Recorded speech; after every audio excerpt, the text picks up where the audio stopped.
সম্প্রতি July August এর চলমান ছাত্র আন্দোলনে কিছু বলতে দেখা যায়নি বাংলাদেশ ক্রিকেটার সাকিব আল হাসানকে।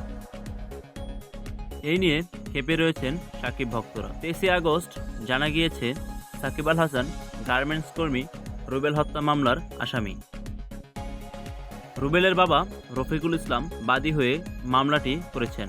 মামলায় সাকিব আল হাসানকে 28 নম্বর আসামি দেখানো হয়েছে। সাকিব হত্যা মামলার আসামি এমন খবরে মডেল ও অভিনেত্রী তানজিয়া জামান মিথিলা এই ঘটনায় দুঃখ প্রকাশ করেছেন। সাকিব আল হাসান মামলার আসামি এমন খবর ফেসবুকে শেয়ারও করেছেন এবং তাৎক্ষণিক প্রতীক্ষা জানিয়েছেন মিথিলা। সেখানে তিনি আরও লিখেছেন, অর্থ লুটপাট এবং বাংলাদেশ ব্যাংকের সাবেক নির্বাহী পরিচালক শাহ আলম এর মতো বড় বড় অপরাধী এখনো মুক্ত, এমন কথা আলোচনা করেছেন। এ ধরনের অভিযোগ এর মাধ্যমে তারা